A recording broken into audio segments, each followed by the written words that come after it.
Salam sehat dan bahagia. Saya Putri Widyasari, CGP Angkatan 7, SMP Widya Sakti Denpasar, akan menampilkan aksi nyata saya di modul 1.4, yaitu budaya positif. Latar belakang, sekolah hendaknya menjadi tempat yang aman dan nyaman bagi siswa untuk menemukan bakat dan potensi yang dimilikinya. Salah satu caranya yaitu menciptakan lingkungan yang aman dan nyaman dengan menerapkan budaya positif. Di samping itu, langkah awal yang harus diterapkan adalah membentuk keyakinan kelas, di mana dapat menumbuhkan motivasi intrinsiknya sehingga akan membentuk siswa yang berkarakter profil pelajar Pancasila. Tujuan aksi nyata. Setiap kelas memiliki keyakinan kelas yang telah disepakati bersama dan dilaksanakan dengan penuh tanggung jawab. Menciptakan pembelajaran yang berpihak pada murid. Meningkatkan kerjasama seluruh stakeholder sekolah untuk melaksanakan budaya positif. Mewujudkan siswa yang berkarakter sesuai profil pelajar Pancasila. Tolok ukur.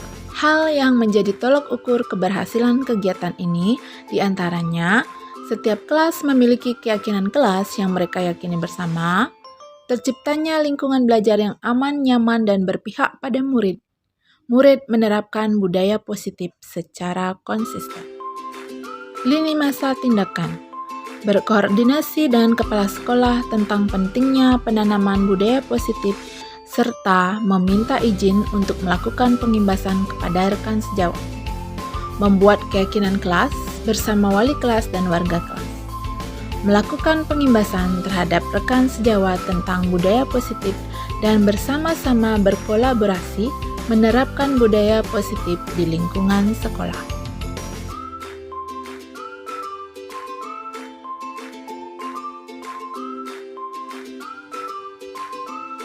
Pembentukan keyakinan kelas.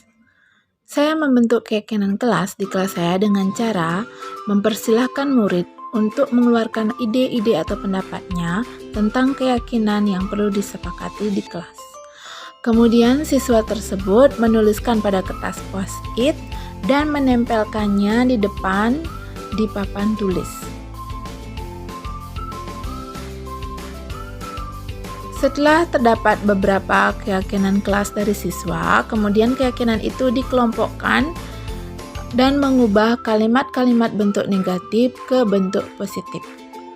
Kemudian, keyakinan kelas tersebut dibaca oleh siswa dan disepakati bersama oleh seluruh warga kelas.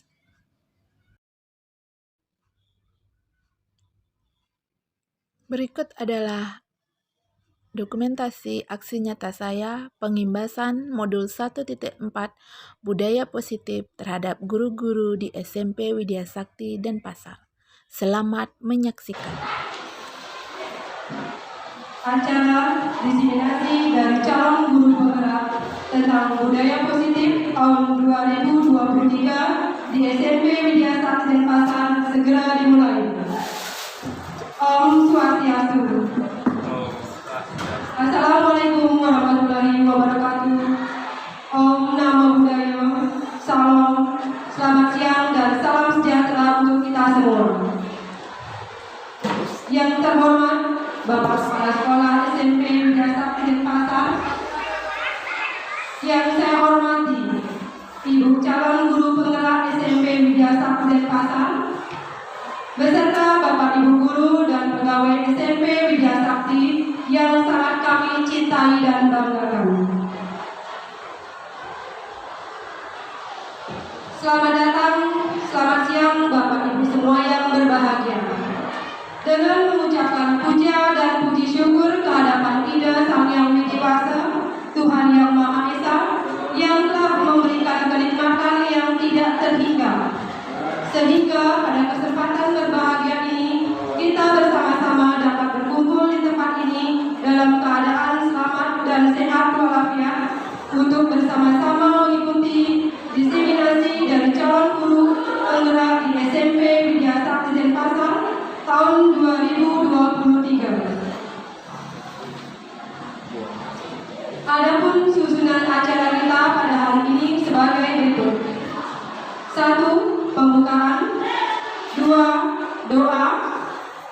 3, sambutan dari Bapak Kepala Sekolah. 4, sesi berbagi dari calon guru penggerak. 5, kesepakatan kelas. 6, S reading. 7, sesi berbagi tentang modul budaya positif. 8, tanggapan. 9, refleksi kegiatan. Dan 10, penutup. Bapak Ibu guru yang kami hormati, acara selanjutnya adalah doa bersama. Dengan harapan agar acara ini berjalan dengan baik dan lancar sesuai dengan yang kita rencanakan bersama. Untuk itu, Bapak Ibu guru, kami mohon untuk berdiri.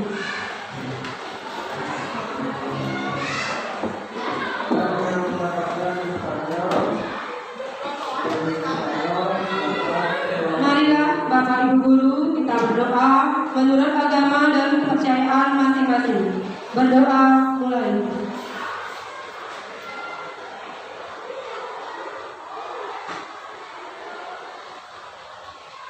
Berdoa selesai. Silakan Bapak Ibu guru bisa berdoa.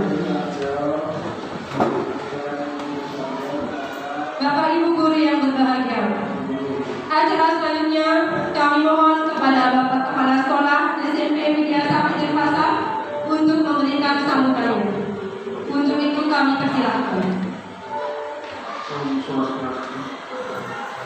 Assalamualaikum warahmatullahi wabarakatuh. Salam sejahtera untuk kita semua. Selamat berjumpa kembali dalam acara sesi berbagi dengan tema budaya positif. Marilah kita kembali sama-sama mendekat budaya berbagai masa apa yang kita laksanakan pada tahun ini bisa berjalan dengan baik. Bapak Ibu sekalian yang saya hormati, dalam jumpa kembali sesi berbagi dari calon penggerak ini, di mana sesi berbagi ini adalah mari kita bersama-sama membagikan ilmu kita, apa yang kita miliki, mari kita saling berbagi antar teman, sehingga dengan cara isi pengalaman itu, maka kita semua bisa semakin konkret, semakin kompak dalam menerapkan ilmu kita kepada anak-anak kita, sehingga kita menghasilkan anak-anak didik yang betul-betul cerdas di SMP Widya Sakti ini. Di mana dengan budaya positif, apapun yang kita lakukan, mari kita bersama-sama berpikiran positif antara satu teman dengan teman yang lain, sehingga ke depan betul-betul timbul keceriaan dalam proses pembelajaran dan dalam proses juga keceriaan siswa kita dalam menerima pembelajaran dari kita semua. Sehingga apa yang kita nantikan itu dengan 5S, salam sampah sopan santun itu bisa terwujud dengan baik ke depannya, sebab itu merupakan suatu hal yang sangat penting bagi karakteristik sekolah dan juga untuk mengembangkan karakter daripada siswa-siswa kita. Dengan kita senyum bersama sekolah, kita menyambut siswa dengan senyum, siswa pun juga senyum. Dari sana kita sudah terbuka aura positif di sekolah ini.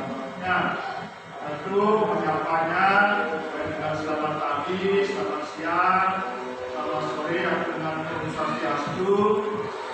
Itu sudah menunjukkan bahwa kita sudah mulai mengarah ke persatuan dan bangsa. Ya, yaitu senyum salam yang mendalami siswa ya.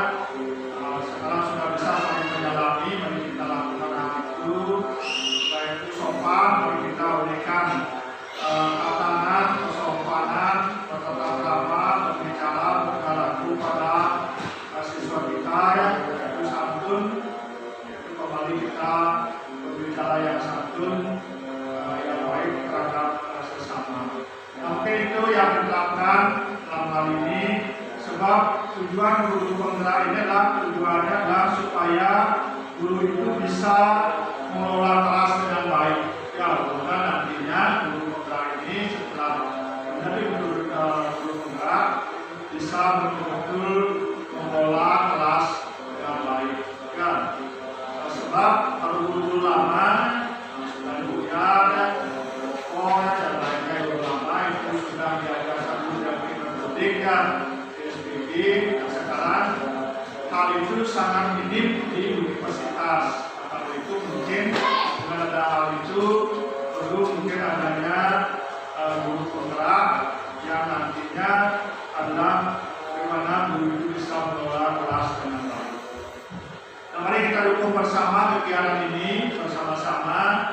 Mudah-mudahan guru yang masih muda punya kesempatan dan mau berjuang seandainya masih ini berlanjut, ya, bisa berjuang untuk bisa menjadi calon guru penggerak dan bisa nanti lolos. Mudah-mudahan ketiga calon kita ini yang terpilih bisa lolos menjadi guru penggerak nantinya. Ya, dan kita nanti sakti lama ya, nanti dia sakti mudah-mudahan tidak pernah. Baiklah, sekian yang saya sampaikan. Mohon maaf bila ada yang berkenan yang perlu bagus sekalian. Sekian, terima kasih. Om Santi Santi Santi Om. Wassalamualaikum warahmatullahi wabarakatuh. Terima kasih kepada Bapak Kepala Sekolah atas sambutannya pada minggu ini. Bapak Ibu yang kami hormati, acara selanjutnya adalah sesi berbagi mengenai budaya positif yang diisi oleh calon guru penggerak SMP Widya Sakti Denpasar.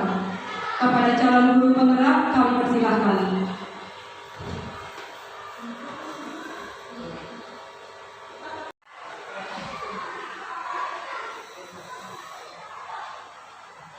Pertama-tama, izinkanlah saya mengucapkan puja dan puji syukur kehadiran Yayasan Yang Widiwasa, Tuhan Yang Maha Esa, dengan mengucapkan Pangandarilwan. Om Swastiastu. Assalamualaikum warahmatullahi wabarakatuh. Salam sejahtera untuk kita semua. Salam kebajikan. Salam.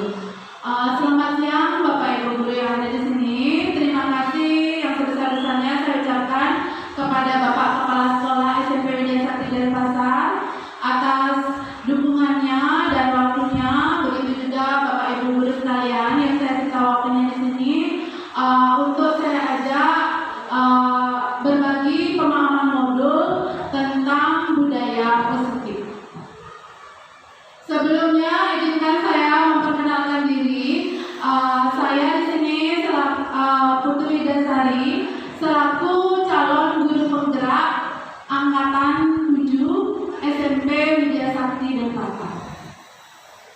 Di sini saya akan berbagi pemahaman saya tentang modul 1.4 yaitu budaya positif. Mohon maaf sebelumnya, saya bukan bermaksud untuk menggurui atau bagaimana. Saya cuma mungkin saya lebih duluan tahu dibandingkan Bapak Ibu guru sekalian, atau bahkan Bapak Ibu guru pun sudah tahu. Cuma kita di sini saling berbagi, ya, saling sharing.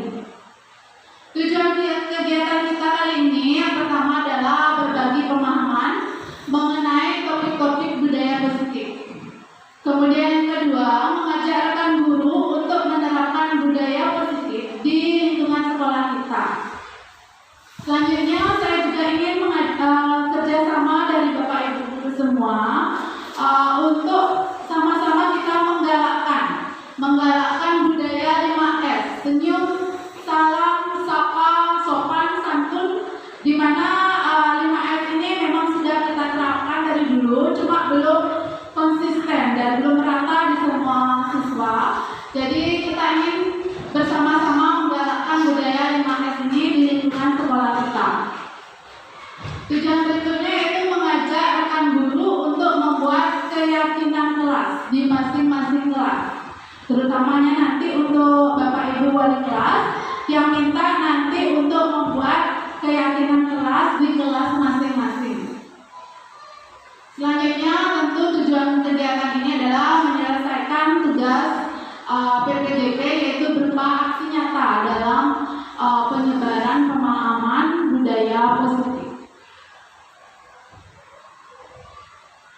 Ya, sebelum kita lanjut, kita buat kesepakatan kelas dulu. Jadi nanti kesepakatannya seperti ini. Hadir tepat waktu, Bapak Ibu sudah hadir semuanya. Terima kasih sudah tepat waktu.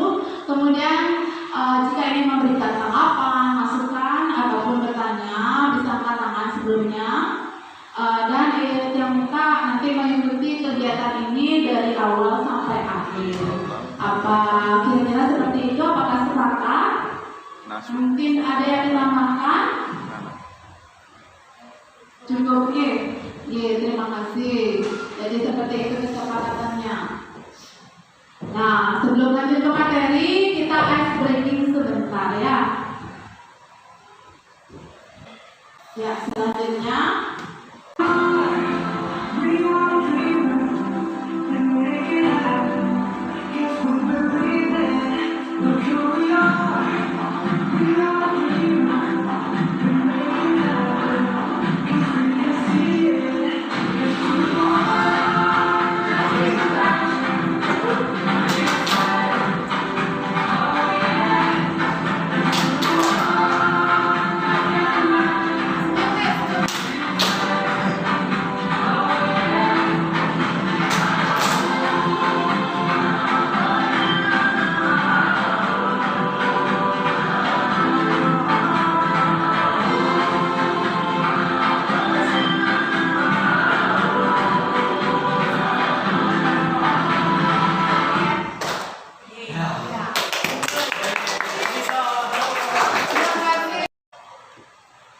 Topik-topik dalam budaya positif.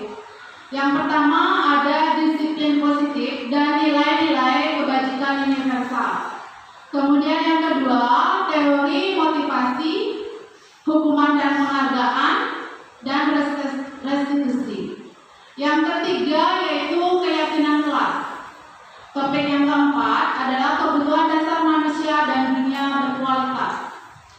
Topik yang kelima adalah posisi kontrol, dan yang keenam itu adalah restitusi atau segitiga restitusi. Mungkin ini kedengaran asing ya, karena bagi saya ini sebelum saya mempelajari modul ini saya belum mengenal segitiga restitusi. Nanti kita akan bahas lebih lanjut.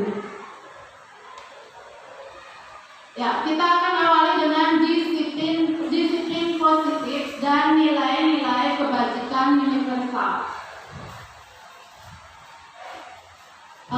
Sebelumnya kita akan membayangkan sebuah kegiatan yaitu kepalan tangan.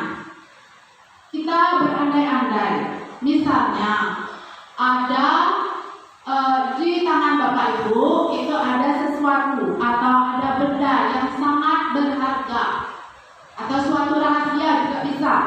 Benda yang sangat berharga, mungkin ada perhiasan, mungkin bagi yang ibu-ibu yang perempuan yang berharga, perhiasan mungkin ya, atau benda lainnya yang berharga ditaruh di tangan Bapak Ibu sekalian. Kemudian tangannya dikepak. Seandainya ada orang atau ada teman lain yang meminta agar Bapak Ibu membuka kepalan tangan tersebut, dia merayu, memberi uang, menyuap, gitu ya, membentak, mengancam. Apakah Bapak Ibu akan membuka kepalan tangan Bapak Ibu? Kira-kira bagaimana?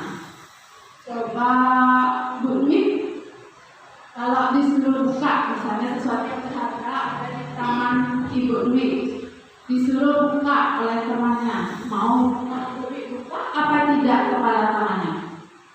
Tidak. Tidak? Kenapa? Karena itu sangat berharga buat saya. Apapun yang terjadi, saya Ya, Budi menyampaikan tidak akan membuka kepala tangannya ya, dia ibunya akan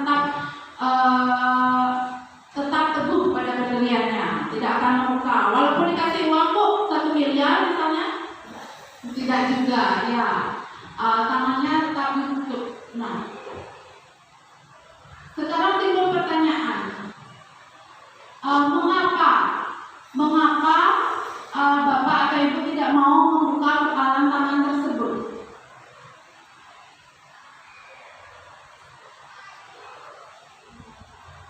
Ya, mengapa Bu tidak mau membuka kepalan tangannya? Karena barang itu sangat berharga buat saya. Ya, sangat berharga. Mungkin ada pendapat yang lain. Kenapa tidak mau dibuka kepalan tangannya? Mungkin Ibu Arif.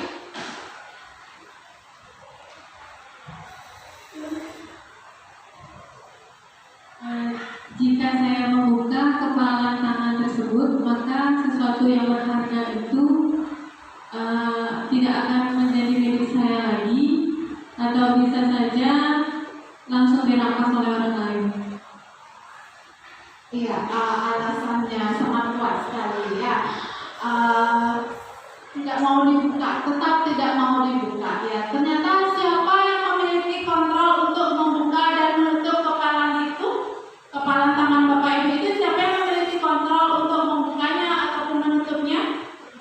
Iya, diri kita sendiri. Jadi yang memiliki kontrol terhadap hal itu adalah diri kita sendiri. Nah, inilah yang merupakan sebuah paradigma dari teori kontrol, di mana kita masih menganggap bahwa guru itu bisa mengontrol murid. Kita sering ya beranggapan bahwa kita ini bisa loh mengontrol murid seperti itu. Itu adalah sebuah ilusi guru mengontrol murid. Pada dasarnya sebenarnya kita tidak dapat memaksa murid untuk melakukan sesuatu atau tidak melakukan sesuatu jika memang murid tersebut memilih untuk tidak melakukannya. Kemudian ada juga ilusi bahwa kritik dan membuat orang merasa bersalah dapat menguatkan karakter. Pernah tidak Bapak Ibu guru menyampaikan ke siswa, kamu kok terus saja seperti ini? Apa tidak kasihan sama orang tuamu yang bayar mahal-mahal untuk menyekolahkanmu, tapi tetap aja melakukan kesalahan, tetap aja tidak mau belajar? Kira-kira pernah seperti itu enggak? Pernah, sering ya. Nah, ternyata itu hanyalah sebuah ilusi bahwa kritik dan membuat orang merasa bersalah itu dapat menguatkan karakter. Kemudian ada juga ilusi bahwa semua penguatan positif itu efektif dan bermanfaat. Mungkin dalam pembelajaran di kelas, Bapak Ibu pernah, siapa yang mau jawab, Ibu kasih nilai. Pernah melakukan seperti itu? Siapa yang mau buat tugas? Nanti ada nilai tambahan. Apakah pernah melakukan seperti itu? Ya, yang rasa pernah ya, karena saya juga sering melakukannya. Itu adalah sebuah ilusi juga. Ilusi bahwa orang dewasa memiliki hak untuk memaksa. Kadang-kadang dalam prakteknya kita ini menganggap diri sudah dewasa, sudah berpengalaman dari murid kita, dan kita seringkali memaksa murid kita untuk melakukan sesuatu yang kita anggap benar seperti itu. Itu adalah sebuah ilusi dalam teori kontrol. Nah, selanjutnya, sebenarnya siapa sesungguhnya yang memiliki kontrol tersebut? Kita mencoba mengubah orang agar berpandangan sama seperti kita. Sebenarnya dalam teori kontrol itu adalah kita berusaha memahami pandangan orang lain terhadap dunia. Kemudian perilaku buruk yang dilihat sebagai suatu kesalahan itu sebenarnya semua perilaku siswa itu memiliki tujuan. Di mana mungkin pernah kita orang lain menganggap bahwa orang lain bisa mengontrol diri kita sendiri ya. Sejatinya itu hanya kita sendirilah yang bisa mengontrol diri kita sendiri, bukan orang lain. Begitu juga yang lain, adanya pemaksaan pada sesuatu atau bujukan itu merupakan hal yang gagal. Selanjutnya. Nah, selanjutnya kita akan langkah ke disiplin. Mendengar kata disiplin, kata apa yang tercetus dalam pikiran Bapak Ibu ketika kita mendengar kata disiplin? Tertib, ya, tertib, tegas, ya. Disiplin itu berasal dari bahasa Latin yaitu disiplina, yang artinya belajar. Makna asal dari kata ini adalah berkonotasi dengan disiplin diri dari murid-murid Sokrates dan Plato. Disiplin diri membuat orang menggali potensinya menuju sebuah tujuan apa yang dia hargai. Namun dalam budaya kita, makna kata disiplin telah berubah menjadi sesuatu yang dilakukan seseorang pada orang lain untuk mendapatkan kepatuhan.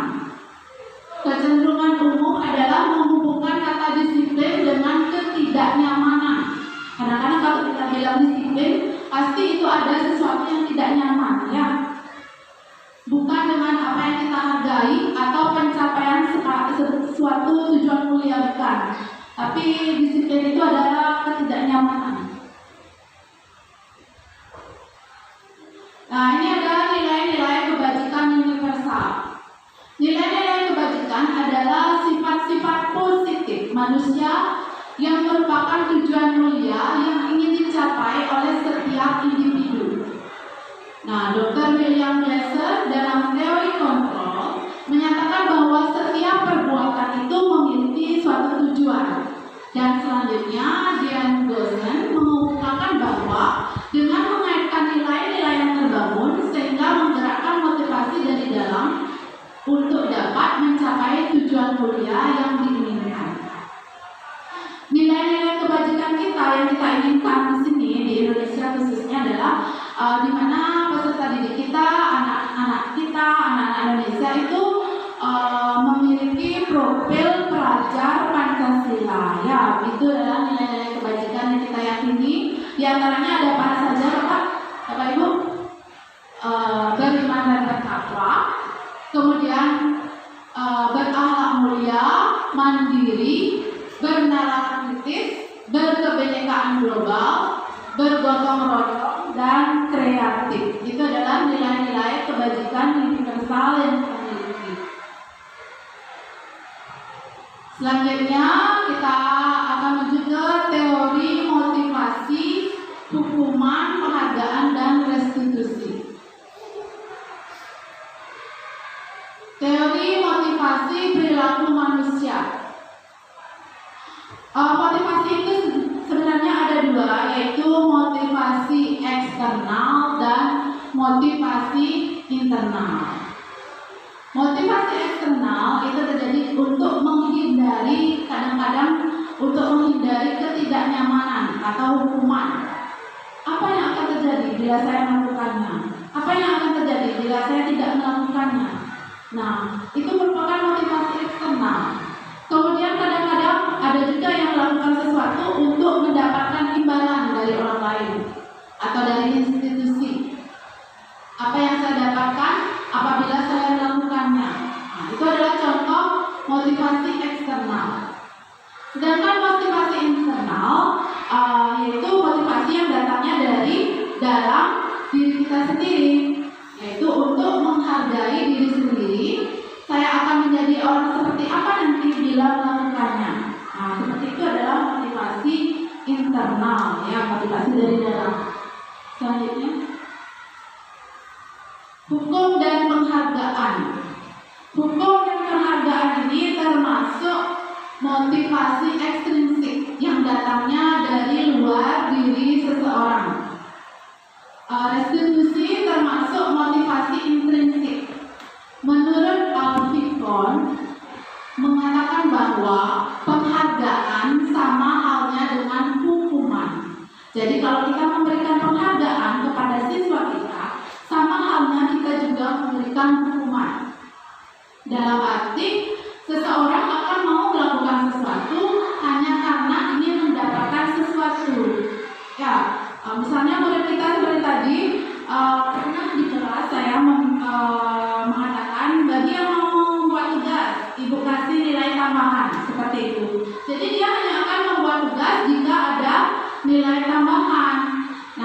adalah sebuah penghargaan. Lanjut. Perbedaan hukuman dan konsekuensi. Hukuman berbeda dengan konsekuensi. Hukuman itu adalah sesuatu yang menyakitkan dan harus terjadi. Sedangkan konsekuensi sesuatu yang harus terjadi. Contoh hukuman misalnya membuat orang sakit secara fisik maupun hati. Misalnya kalau kita menghukum murid kita, itu akan berdampak jangka panjang pada diri siswa kita.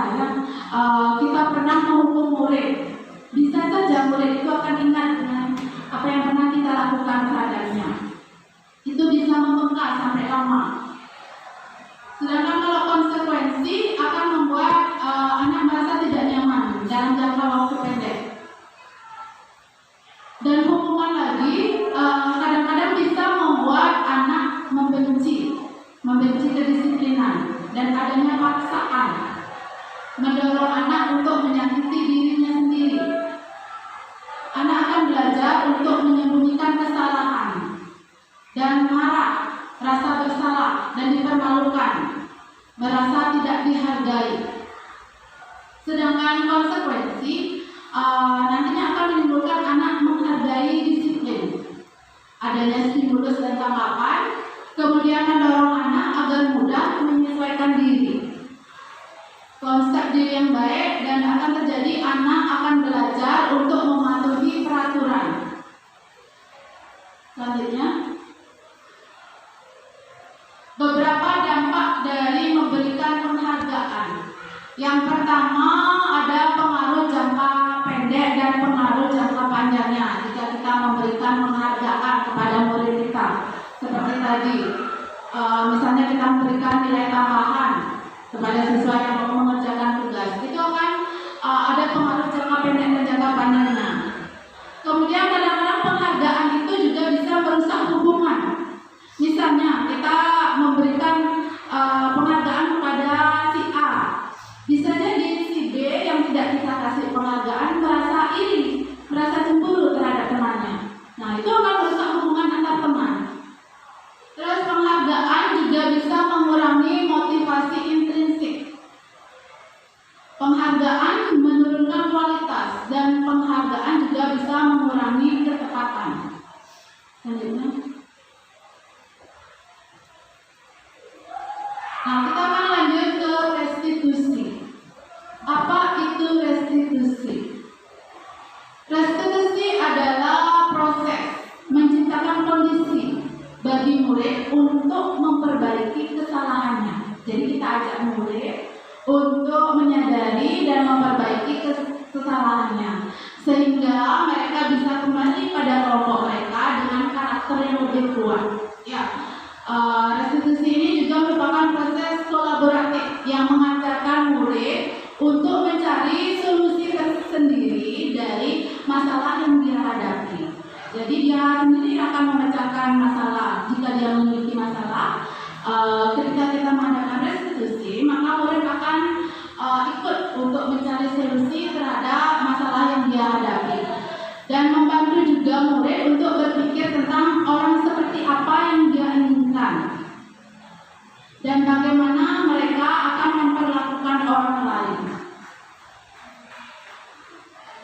Ciri-ciri restitusi ini ada yang pertama, yaitu restitusi itu bukan untuk menebus kesalahan, namun untuk belajar dari kesalahan. Yang kedua, restitusi itu akan memperbaiki hubungan. Restitusi adalah sebuah tawaran, bukan paksaan. Restitusi nanti akan menuntun untuk melihat ke dalam diri anak tersebut. Dan restitusi mencari kebutuhan dasar yang mendasari tindakan. Restitusi diri adalah cara yang paling baik. Restitusi juga fokus pada karakter, bukan pada tindakan. Ciri-ciri berikutnya, restitusi itu fokus pada solusi. Jadi difokuskan untuk mencari cara pemecahan masalah terhadap masalah yang dia alami.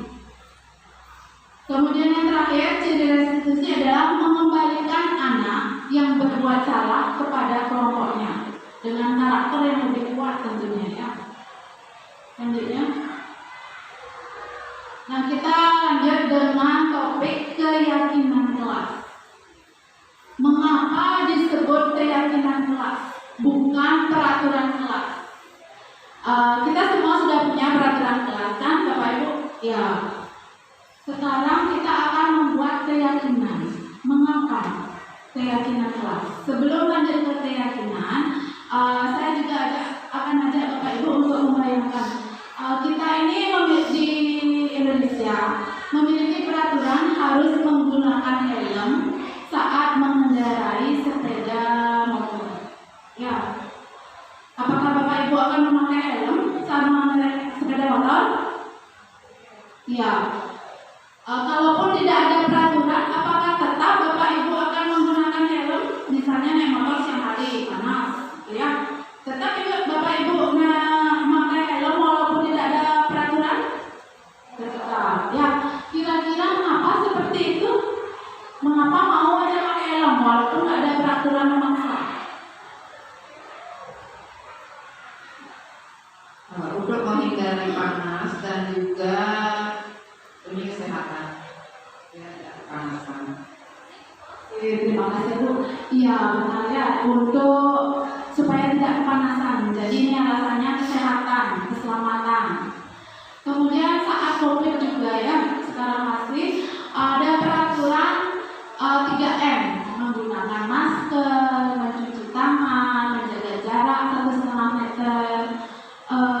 Kira-kira mengapa Bapak Ibu mau melakukan hal seperti itu? Mau tetap pakai masker? Kalau Pak Adi bagaimana? Tetap pakai masker nanti? Ya, alasannya? Alasan saya mengajar menggunakan masker untuk ya pertama menghindari virus tersebut, itu yang pertama. Kedua, demi keselamatan anak juga. Sehatnya tetap harus dijaga agar bisa proses belajarnya itu nyaman dan senang. Oke, terima kasih Pak Adi. Ya, tetap memakai masker. Alasannya juga untuk kesehatan dan keselamatan. Selain keselamatan diri kita sendiri, juga untuk kesehatan dan keselamatan siswa kita ya. Nah, semua itu adalah karena keselamatan dan kesehatan. Kesehatan dan keselamatan tersebutlah yang kita akan yakini sebagai keyakinan, yaitu nilai-nilai kebajikan universal yang disepakati secara tersirat dan tersurat. Seseorang akan lebih tergerak, lebih bersemangat, lebih termotivasi jika menjalankan sesuatu berdasarkan keyakinannya sendiri, daripada hanya sekedar mengikuti peraturan yang ada atau peraturan tertulis. Murid-murid pun demikian ya, mereka perlu meyakini, mereka perlu yakin bahwa sesuatu atau tentang peraturan yang diberikan, apa nilai-nilai kebajikan yang terdapat dalam peraturan yang harus mereka patuhi tersebut. Itu adalah tujuan utamanya. Jadi agar mereka memiliki keyakinan adanya nilai kebajikan yang ada di setiap peraturan yang harus mereka patuhi. Keyakinan kelas ini bersifat lebih abstrak. Nah, nanti saat kita sama-sama membuat keyakinan kelas, kita sama-sama sharing, nanti sama-sama belajar dan juga belum terlalu begitu memahami, jadi nanti kita sama-sama sharing. Kita akan membuat keyakinan kelas. Keyakinan kelasnya nanti lebih abstrak daripada peraturan yang sudah ada di sekolah kita, yang lebih rinci dan konkret. Keyakinan kelas nanti kita buat berupa pernyataan universal. Pernyataan keyakinan kelas senantiasa dibuat dalam bentuk positif. Keyakinan kelas hendaknya tidak terlalu banyak, sehingga mudah diingat dan dipahami oleh semua warga kelas. Jadi kita mengajak mereka bersama-sama yang akan membuat keyakinan kelas yang mereka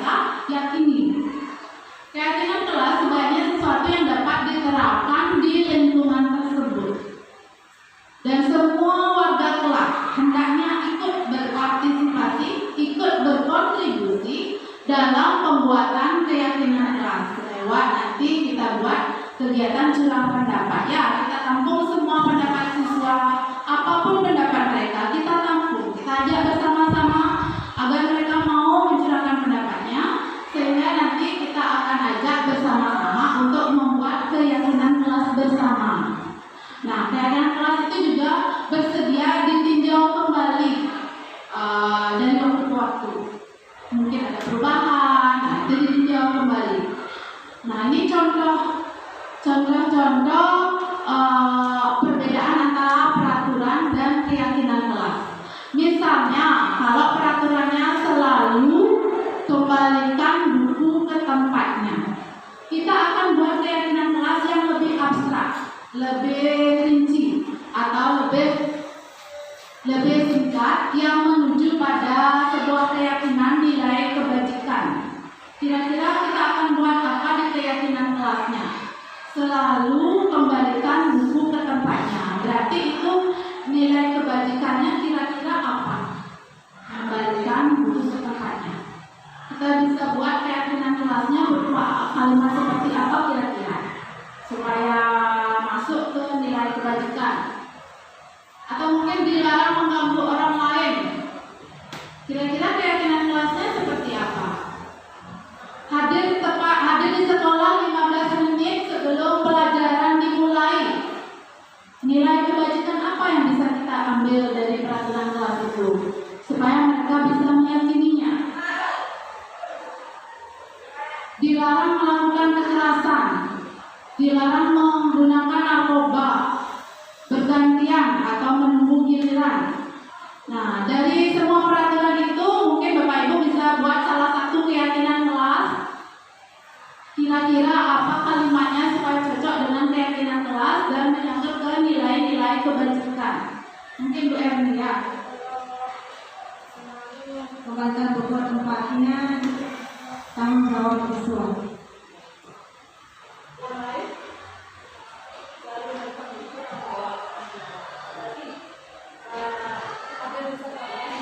Menggunakan masker merupakan suatu keharusan juga ya. Menggunakan masker juga. Ya, selalu kembalikan buku ke tempatnya itu masuk ke nilai keyakinan bertanggung jawabnya Bu ya. Terima kasih Bu Erni. Kemudian menggunakan masker bisa untuk kesehatan atau keselamatan. Mungkin Bu Ayang bisa menambahkan. Mungkin saya ada satu yang dilarang menggunakan narkoba. Nah, itu sama seperti kayak menggunakan masker yang kesehatan atau keselamatan bagi kita. Ya, terima kasih Bu Ayang. Ya, bisa kita isi keyakinan kelasnya kesehatan dan keselamatan, atau bisa juga menjaga kesehatan dan keselamatan boleh. Apapun boleh ya, asal bersama murid kita, asal dia yakin. Seperti contohnya, coba ditayangkan. Ya, ini seperti tadi peraturannya selalu kembalikan buku ke tempatnya. Keyakinan kelas kita buat nanti tanggung jawab. Dilarang mengganggu orang lain, menjadi menghormati orang lain. Menghormati orang lain itu bisa luasnya, tidak hanya mengganggu saja ya, tidak mengejek, seperti itu juga. Hadir di sekolah 15 menit sebelum pembelajaran dimulai, bisa masuk ke nilai berkomitmen. Dilarang melakukan kekerasan, itu termasuk keselamatan, menghormati orang lain. Dilarang menggunakan narkoba, ya itu adalah kesehatan, keyakinannya. Bergantian atau menunggu giliran, termasuk menghormati orang lain dan bersabar. Gunakan masker, itu adalah contoh dari kesehatan dan keselamatan. Begitu juga jangan berlari di kelas atau koridor. Kita ganti, jangan menggunakan kata jangan di keyakinan kelas. Lebih baik jangan menggunakan kata tidak atau jangan. Ya, nanti kita ganti dengan keselamatan dan keamanan. Ya, jadi begitu Bapak Ibu wali kelas yang harapkan nanti bersama-sama membuat keyakinan kelas dengan siswanya.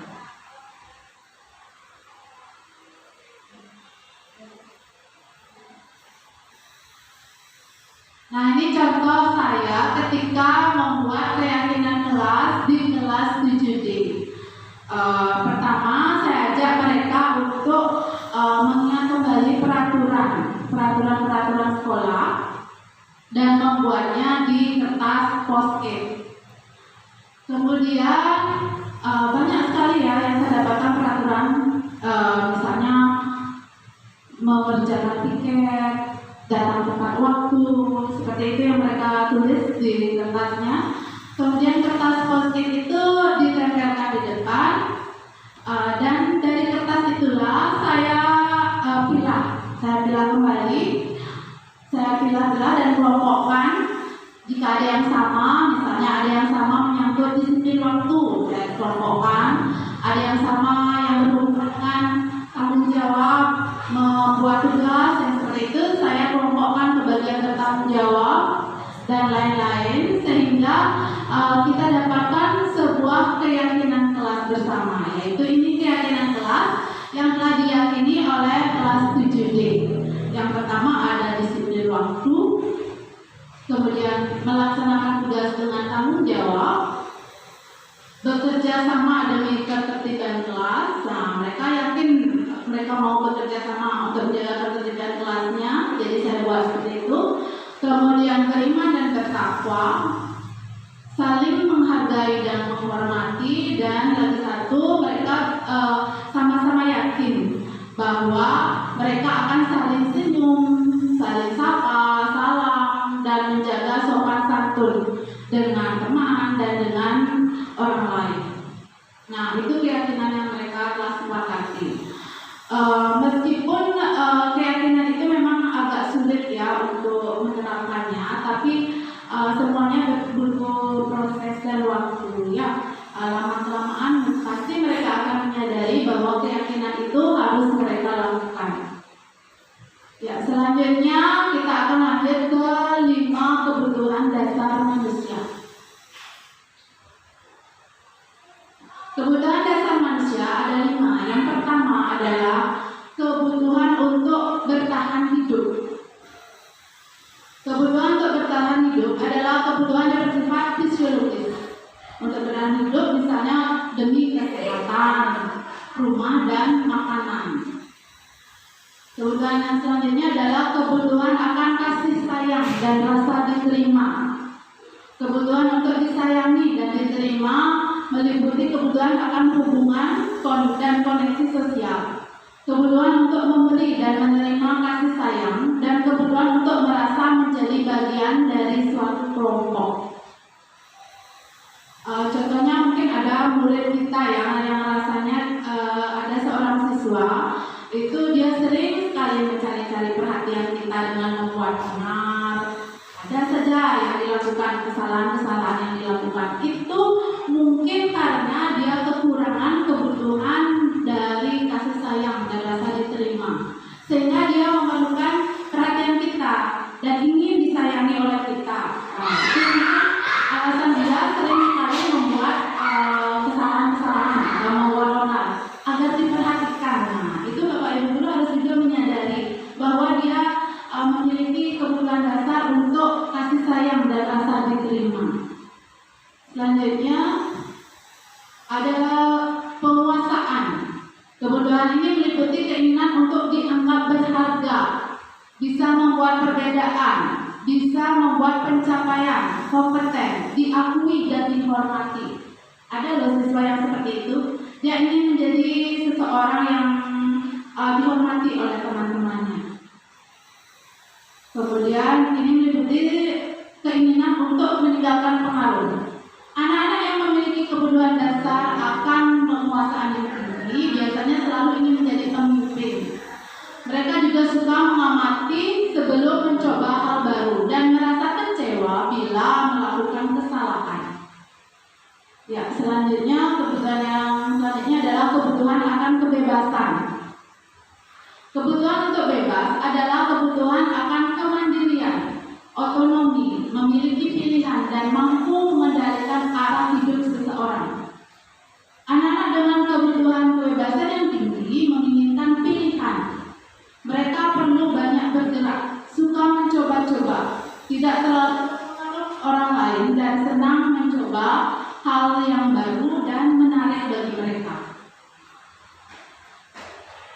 Yang terakhir adalah kebutuhan akan kesenangan. Setiap orang memiliki kebutuhan akan kesenangan ya.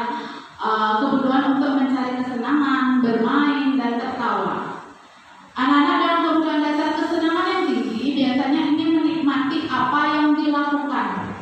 Mereka juga bisa berkonsentrasi tinggi saat mengerjakan hal yang disenangi.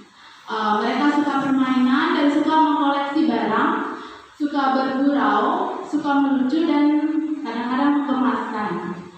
Nah, kebetulan tadi saya mengajar di kelas 8B karena waktu ini sudah dapat berbagi dari Bu Yeniase, sempat mengatakan pernah mengadakan permainan lempar-lemparan kapal yang dibuat dari kertas.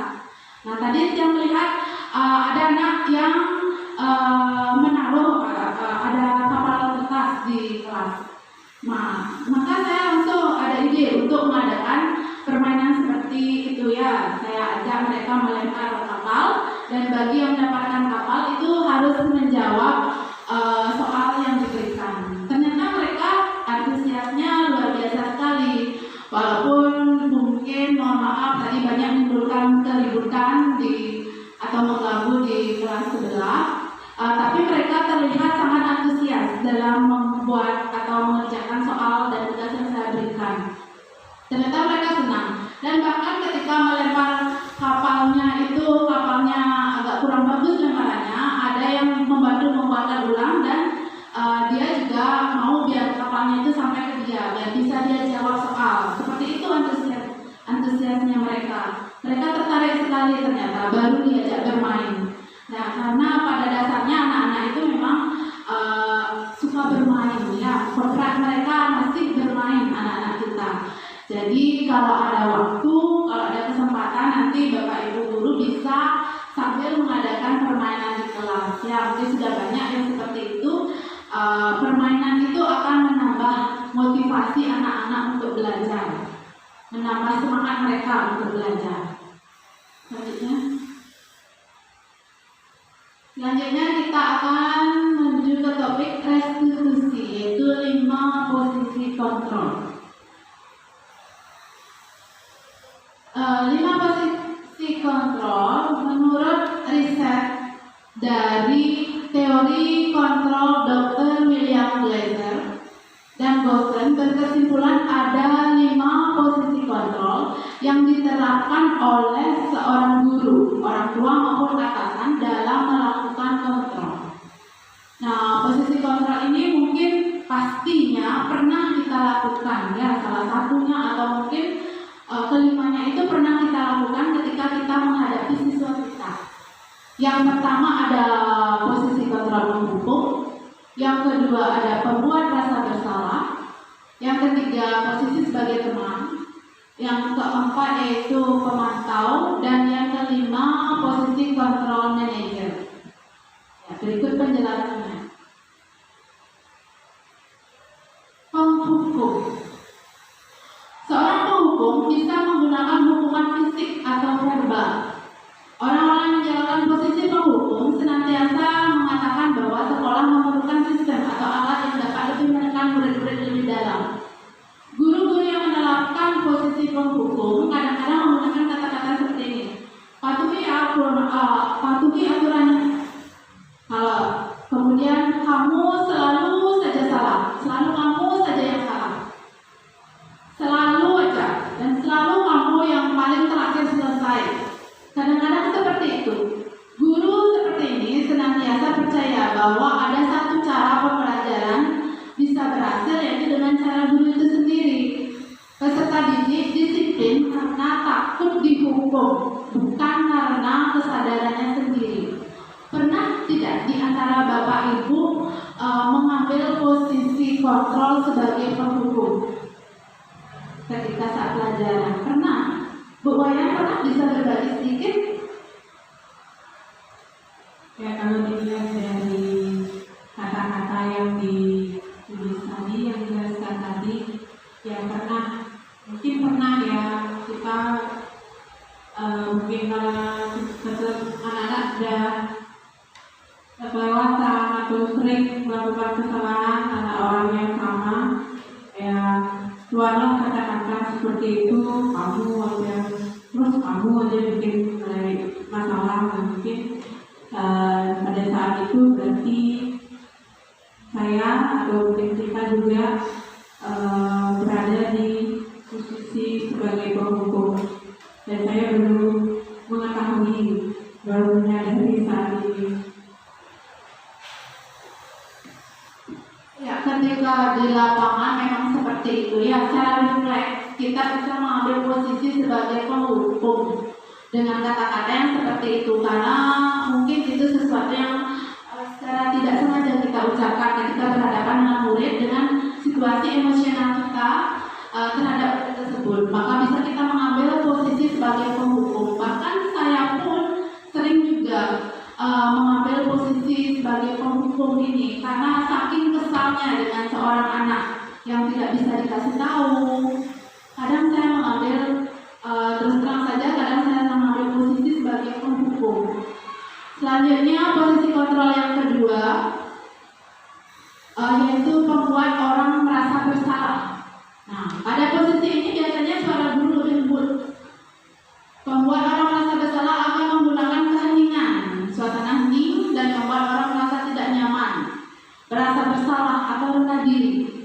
Kata-kata yang keluar dengan lembut seperti, aduh, ibu sangat kecewa sekali dengan kamu. Berapa kali harus diberitahu seperti itu ya? Gimana coba orang tuamu tahu kalau kamu berbuat seperti ini? Orang tuamu sudah capek-capek cari uang, bayar SPP, kok kamu ini aja terus? Nah, kira-kira ingat nggak Bapak Ibu? Pernahkah melakukan posisi di posisi membuat orang merasa bersalah? Mungkin Bu Erni atau Bu Erni pernah mengalaminya ketika berhadapan dengan siswa, membuat dia merasa bersalah. Pernah Bu? Kalau saya sih bahkan sering ya, sering, karena itu merupakan tugas saya untuk selalu menegur siswa yang kurang disiplin, bahkan tidak disiplin. Pasti akan keluar dengan kata-kata seperti itu, dan juga akan saya sangat kecewa karena sudah beberapa kali saya memperingatkan, bahkan tidak ada perubahan sama sekali. Ya, tetap aja seperti itu, memang dalam hal kedisiplinan. Misalnya seperti baju tidak kena, tapi terus keluarin. Itu akan sangat kecewa sekali bagi saya. Ya, terima kasih Bu. Ya, kita sering sekali mau berada di posisi ini ya, membuat siswa kita menjadi merasa bersalah karena siswa tersebut memang benar-benar dikasih tahu tidak mempan ya, terus saja mengulangi kesalahan-kesalahan yang sama. Dan itu yang akan membuat kita berada di posisi sebagai pembuat orang merasa bersalah. Selanjutnya yang ketiga adalah posisi teman. Pada posisi teman, guru akan memposisikan ini tidak akan menyakiti muridnya, namun akan tetap berupaya mengontrol murid melalui persuasi. Posisi teman pada guru bisa negatif, bisa juga positif. Positif di sini berupa hubungan yang baik yang terjalin antara guru dan murid, di mana di posisi teman, guru menggunakan hubungan baik, kadang-kadang humor ya, untuk bisa menjalin hubungan yang baik dengan siswa. Mereka akan berkata seperti ini, ayo bantulah demi Bapak, misalnya. Ayo ingat tidak bantuan Bapak selama ini? Ya sudah, kali ini tidak apa-apa, nanti ibu yang bantu bereskan, seperti itu. Lebih akrab ya. Hal negatif dari posisi teman ini adalah bila suatu saat kita atau guru tersebut tidak membantu siswa, maka tentu siswa itu akan kecewa. Merasa kecewa dan tidak mau berusaha lagi. Hal lain yang mungkin timbul adalah murid hanya akan bertindak untuk guru tertentu dan tidak untuk guru lain. Murid akan tergantung pada guru tersebut. Selanjutnya, posisi yang keempat yaitu monitor atau pemantau. Monitor berarti mengawasi. Pada saat kita mengawasi, kita bertanggung jawab atas perilaku orang-orang yang kita awasi. Jadi ini didasarkan pada peraturan-peraturan atau konsekuensi-konsekuensi. Kata-kata yang muncul contohnya seperti, ingat tak kamu peraturannya apa? Apa yang telah kamu lakukan? Sanksi atau konsekuensinya apa? Nah, seperti itu kira-kira nanti yang muncul dialognya. Seorang pemantau sangat mengandalkan perhitungan, catatan, data yang digunakan sebagai bukti atas perilaku seseorang. Posisi ini akan menggunakan stiker, slip catatan atau daftar. Posisi monitor sendiri berawal dari adanya teori stimulus dan respon yang menunjukkan adanya tanggung jawab guru yang bertanggung jawab untuk mengontrol muridnya. Selanjutnya posisi yang kelima, yaitu posisi yang terakhir ini adalah posisi manajer. Pada posisi manajer, posisi mentor di mana guru berbuat sesuatu bersama dengan murid, ya jadi bersama-sama murid, mempersilakan murid untuk mempertanggungjawabkan perilakunya, mendukung murid agar dapat menemukan solusi atas permasalahannya sendiri. Seorang manajer telah memiliki keterampilan di posisi teman maupun posisi pemantau. Dan dengan demikian bisa jadi di waktu-waktu tertentu kembali pada kedua posisi tersebut bila diperlukan. Namun bila kita menginginkan murid kita menjadi manusia yang merdeka, mandiri dan bertanggung jawab, maka kita perlu menerapkan posisi manajer. Ya, jadi posisi yang paling bagus ini ya, posisi manajer berkata seperti ini kata-kata yang muncul. Apa yang kita yakini bersama? Kita akan kembali pada keyakinan kelas yang disepakati. Jika kamu meyakininya, apakah kamu bersedia memperbaikinya? Nah, seperti itu mungkin kata-katanya. Jika kamu memperbaiki ini, hal ini akan menunjukkan kamu tentang apa? Apa rencanamu untuk memperbaiki hal ini? Tugas seorang manajer bukanlah mengatur perilaku seseorang. Kita tidak mengatur perilaku murid kita, tapi kita membimbing murid untuk mengatur dirinya, membimbing murid untuk menemukan solusi atas permasalahannya yang dia hadapi. Seorang manajer bukannya memisahkan murid dari kelompoknya, tapi mengembalikan murid tersebut nanti pada kelompoknya dengan karakter yang lebih baik, dengan karakter yang lebih kuat. Ya, begitu. Selanjutnya, segitiga restitusi. Segitiga restitusi ini adalah proses menciptakan kondisi bagi murid untuk memperbaiki kesalahannya sehingga karakter mereka menjadi lebih kuat ketika kembali pada kelompoknya. Restitusi memberikan kesempatan kepada murid untuk disiplin positif, memulihkan diri dari kesalahan sehingga memiliki tujuan yang jelas. Penekanannya pada cara mereka menghargai nilai-nilai kebajikan yang diyakini, bukan perilaku untuk menyenangkan orang lain. Restitusi membantu murid untuk jujur pada dirinya sendiri dan mengevaluasi dampak dari kesalahannya. Ini langkah-langkah ya. Langkah-langkah pertama yaitu ada yang disebut dengan menstabilkan identitas. Tujuan menstabilkan identitas di sini adalah untuk mengubah identitas anak dari orang yang gagal karena melakukan kesalahan menjadi orang yang sukses. Anak yang melanggar peraturan karena sedang mencari perhatian itu adalah anak yang sedang mengalami kegagalan. Kita anggap dia gagal, dia mencoba untuk memenuhi kebutuhan dasarnya namun ada benturan. Misalnya ada yang melanggar karena ingin mencari perhatian, ya itu adalah dia karena kebutuhannya akan kasih sayang itu kurang, belum dia dapatkan kebutuhan akan kasih sayang. Kalau kita mengkritik dia, maka dia akan tetap membuatnya dalam posisi gagal. Kalau kita ingin murid menjadi reflektif, maka kita harus meyakinkan si anak dengan mengatakan kalimat-kalimat tersebut. Contoh kalimatnya misalnya, berbuat salah itu tidak apa-apa. Nah, ketika anak kita emosi, ya kita berusaha untuk tidak emosi juga ya. Karena kalau anak emosi, sedangkan kita ikut emosi, maka suasana akan panas, semakin panas suasananya. Memang agak berat nih, Bapak Ibu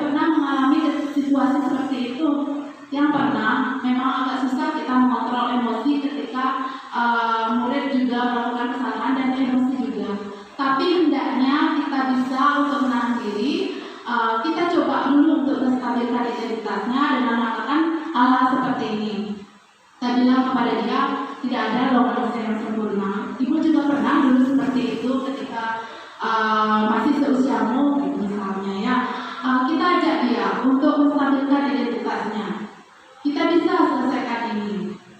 Atau bisa juga kita katakan, ibu atau bapak tidak tertarik mencari siapa yang salah, siapa yang benar, tapi kita akan coba mencari solusi dari permasalahan. Kamu berhak merasa begitu. Apakah kamu sedang menjadi teman yang baik buat dirimu sendiri? Nah, itu contoh-contoh untuk menstabilkan identitas. Selanjutnya, langkah yang kedua adalah validasi kebutuhan. Setiap tindakan yang kita lakukan dengan suatu tujuan, yaitu memenuhi kebutuhan dasar. Kalau kita memahami kebutuhan dasar apa yang mendasari tindakan tersebut, kita akan bisa menemukan cara-cara yang paling efektif untuk memenuhi kebutuhan tersebut. Kalimat-kalimat yang mungkin sering kita gunakan dalam langkah ini adalah, padahal kamu bisa melakukan yang lebih buruk dari ini ya. Kamu pasti punya alasan mengapa melakukan hal itu. Kamu patut bangga pada dirimu sendiri karena kamu telah melindungi sesuatu yang penting buatmu. Atau bisa juga kalimatnya seperti, kamu boleh mempertahankan sikap itu, tapi kamu harus menambah sikap yang baru, sikap yang lebih baik seperti apa. Nah, itu langkah pada validasi kebutuhan. Langkah ketiga yaitu menanyakan keyakinan. Nah, ini dalam teori kontrol mengatakan bahwa kita pada dasarnya termotivasi secara internal ketika identitas sukses telah tercapai, yaitu langkah 1, dan jika laku yang salah telah divalidasi pada langkah 2, maka anak akan siap untuk dihubungkan dengan nilai-nilai yang dia percaya dan berpindah menjadi orang yang dia inginkan. Ya, jadi ketika sudah melaksanakan langkah-langkah itu, anak akan siap untuk mengingat kembali keyakinan yang dia yakini. Pertanyaannya misalnya seperti, apa yang kita percaya sebagai kelas atau keluarga? Nilai-nilai apa yang kita sepakati? Apa bayangan kita tentang kelas yang ideal? Kalau bisa kita tanyakan dia, kamu sebenarnya mau jadi orang seperti apa? Nah, itulah langkah yang ketiga dalam pelaksanaan segitiga restitusi. Selanjutnya, kita bisa simak bersama penjelasan yang lebih lengkap tentang penerapan segitiga restitusi.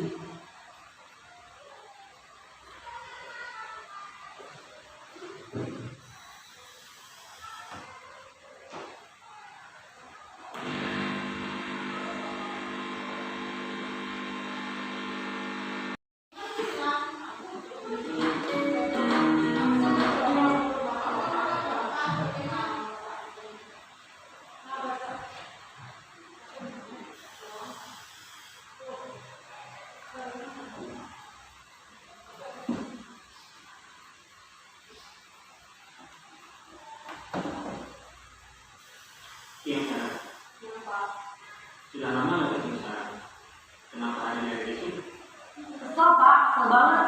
Masa aku dikatain tukang fitnah pak? Ya aku marah lah. Aku gak dikatain mereka di depan kelas. Kesel banget. Oh begitu. Ya pasti kamu marah dan kesal. Bapak juga akan marah apabila ada yang membuka seperti itu. Kemudian pada saat itu kamu melakukan apa? Ya saya mengatain mereka lah pak. Kesel banget. Saya bentak-bentak dia di depan teman lain. Oh begitu. Pasti kamu melakukan seperti itu karena suatu alasan tertentu kan? Iya lah, pasti saya diam saja pak. Ya saya bela diri lah. Masa saya dituduh tukang fitnah? Ya wajar lah. Mempertahankan harga diri itu sesuatu yang penting buat kamu. Untung kamu tidak berpikir lagi. Hanya membentak-bentak. Iya pak. Untung saya masih bersabar dan hanya membentak saja. Udah gemes padahal. Saya pasti bela diri lah. Ya pasti ya. Tapi kamu memilih untuk tetap bertahan dan bersabar. Kamu memilih untuk tidak berbuat lebih parah lagi. Iya. coba kita lihat lagi. Tindakan kamu yang minta KPK di kelas. Tindakan kamu itu kira-kira sesuai dengan keyakinan kelas atau prinsip kamu tidak? Enggak, Pak. Capek, Pak, di rumah. Jadi keyakinan atau prinsip mana yang perlu sesuai dengan keinginan kamu? Ya, saya sebenarnya sangat menghargai orang lain. Mungkin saat itu saya menjadi emosi. Jadi, tidak menyimpan sikap itu. Kamu meyakini tidak? Menghargai orang lain itu penting buat kamu. Yakin lah, Pak. Iya, setuju. Kita harus saling menghargai. Namun, ada juga keyakinan yang kita sepakati yang perlu kita jalankan apabila kita sedang marah, kan? Ya, saya bisa berpraktik mulai dengan diri sendiri. Saya bisa jadi lebih sabar, mengambil keputusan untuk berpikir mau apa selanjutnya. Kira-kira kamu bersedia memperbaiki masalah ini tidak? Sedia, Pak. Kalau kamu memperbaiki masalah ini, kamu akan menjadi orang seperti apa? Saya akan menjadi orang yang bertanggung jawab kali ya, Pak. Dan hanya satu lagi, Iya, menurut kamu bagaimana rasanya menjadi orang seperti itu? ya nyaman lah, bangga bisa bersabar dengan hati. Baiklah kalau begitu. Yuk kita pikirkan bagaimana memperbaiki masalah ini.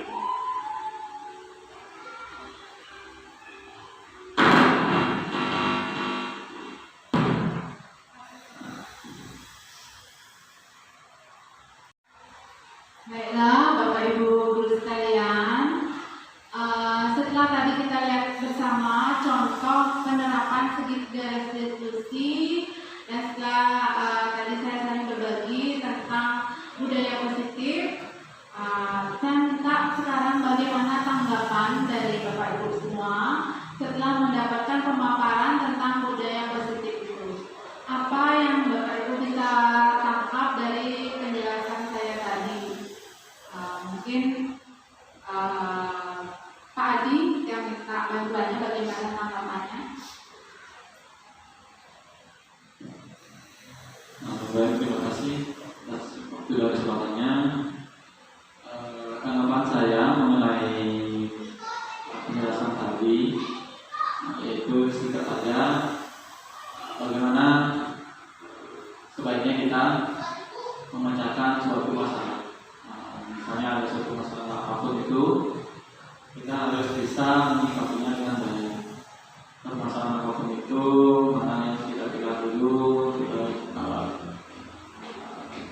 itu tanyakan ke anak-anak yang ada masalah, ketika menemukan suatu masalah, kita harus berpikir sama dulu.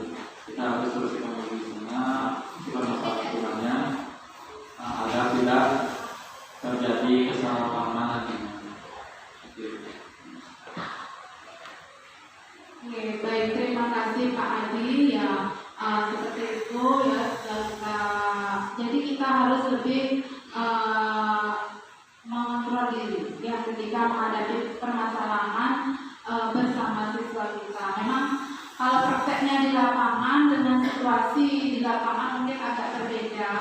Tapi yang kita berusaha, kita sama-sama berusaha untuk lebih mengontrol diri ya, mengontrol diri bersama siswa kita. Mungkin seperti itu, atau barangkali ada yang mau menambahkan tentang budaya positif yang akan kita terapkan di sekolah kita. Ada yang memberikan tanggapan barangkali.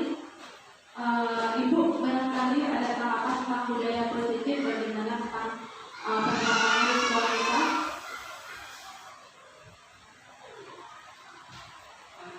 Terima kasih dari pemaparan tadi. Jadi saya mencoba memberikan satu tanggapan dengan menerapkan budaya positif di sekolah. Pertama, kita akan dapat membangkitkan semangat anak atau motivasi anak, baik dalam belajar ataupun dalam bersikap, bertingkah laku. Bagaimana kita menghadapi guru, menghadapi teman, sehingga kita ini di sekolah merasa ada dalam suatu keluarga, ada dalam lingkungan yang sehat, dalam lingkungan yang senang, dan tidak saling menyalahkan orang lain atau muncullah rasa kekeluargaan di antara kita ataupun di antara guru dan ya. Baik, terima kasih Ibu-Ibu, pengalamannya sudah bertahun-tahun ya menghadapi murid dari berbagai jenis karakter dan pengalamannya sudah banyak ya. Terima kasih kepada Bapak Ibu atas tanggapannya tentang budaya positif yang sudah saya sampaikan tadi. Selanjutnya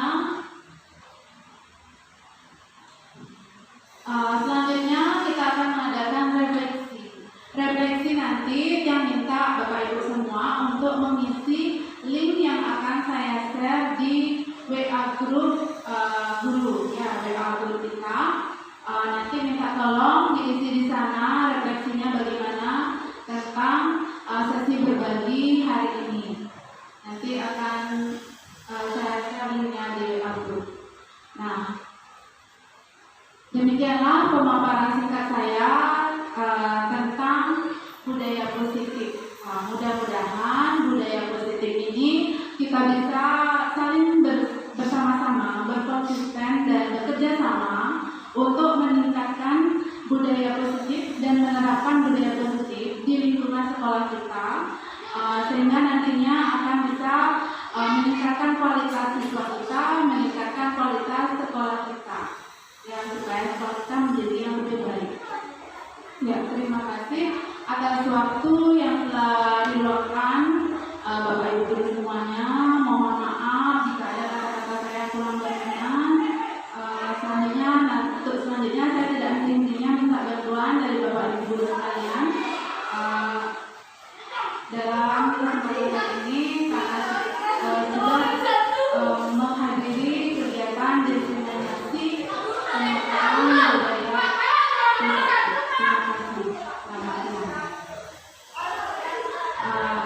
Kita akhiri dengan para santi. Om Santi Santi Santi Om. Assalamualaikum warahmatullahi wabarakatuh. Salam sejahtera untuk kita semua. Salam kebajikan. Salam. Silakan Bapak Ibu kembali ke aktivitas.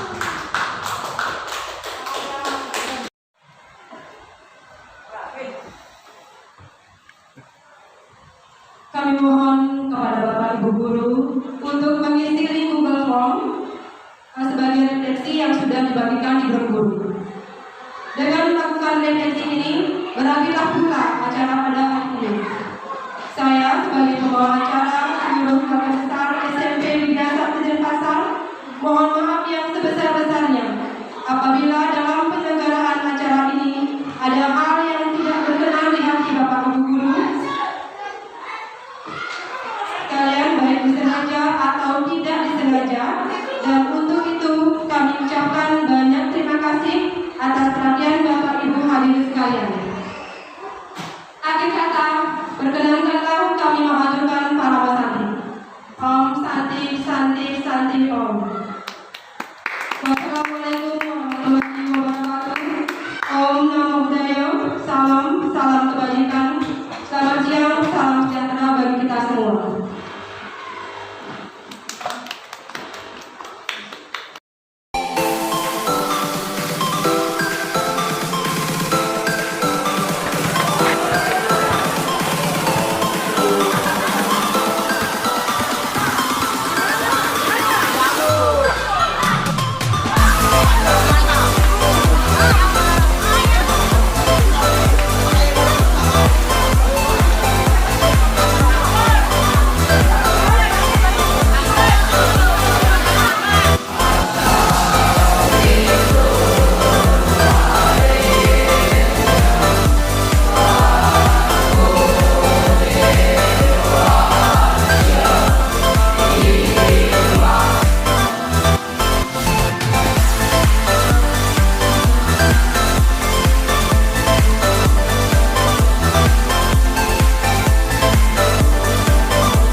mendapatkan informasi dari CGP, Pengimbasan Budaya Positif, saya termotivasi untuk menerapkannya ke siswa. Saya juga akan melaksanakannya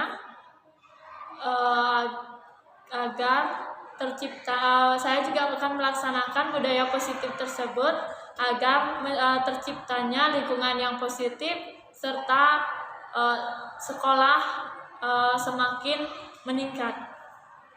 Nama saya Karisa Januardini, saya dari kelas 7D. Setelah membuat keyakinan kelas bersama, saya menjadi lebih bersemangat untuk menjadi siswa yang lebih baik, lebih disiplin, lebih bertanggung jawab, dan menghargai orang lain.